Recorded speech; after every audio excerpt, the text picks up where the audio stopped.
கோவை மாவட்டத்தில் ஒரு கழகத்தின் ஒரு தூணாக விளங்கிய கடந்த சில நாட்களுக்கு முன்பு இரா மோகன் அவர்கள் மறைவேறினார். அந்த நேரத்தில் நான் அவருக்கு என்னுடைய ஆழ்ந்த இரங்கலை தெரிவித்து செய்தி வெளியிட்டிருக்கிறேன். சாதாரண திராவிட முன்னேற்றக் கழகத்தில் ஒரு நகர கழக செயலாளராக இருந்து சட்டமன்ற உறுப்பினராக நாடாளுமன்ற உறுப்பினராக இருந்து பணியாற்றி கழகத்திற்கு பெருமை சேர்த்தவர். அவருடைய மறைவு என்பது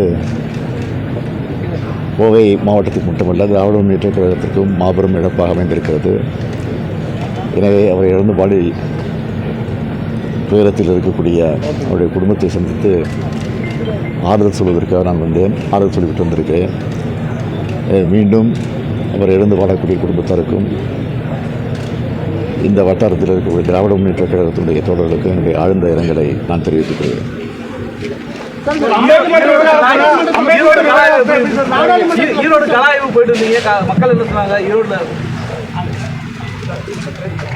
ஈரோடில் நேற்றைய தினம் கலாய்வு நடத்தினேன். கலாய்வை பொறுத்தவரையில் இன்னும் வேகமான வகையில் உற்சாகத்தோடு பணியாற்றுவதற்கு உறுதியெடுத்துக் கொண்டிருக்கிறார்கள். வரக்கூடிய 2026 நாடாளுமன்ற சட்டமன்ற தேர்தலில் 200 என்ற இலக்கை நாங்கள் வைத்திருக்கிறோம். ஆனால் ஈரோட்டினுடைய கலாய்வில் நான் உணர்ந்த உணர்வு என்னென்று கேட்டால் 200ஐயும் தாண்டி வருமோ என்ற எண்ணம் எனக்கு ஏற்பட்டிருக்கு. வழக்கு பதிவு பண்ணியிருக்காங்க ராகுல் காந்தி மேலே. அதை பற்றி சொல்லுங்கள். என்னங்க? ராகுல் காந்தி மேலே இந்த நாடாளுமன்றத்தில் கூச்சல் பரப்பணும். அதை சட்டப்படியாக சந்திப்பார். சார், இடைத்தேர்தல்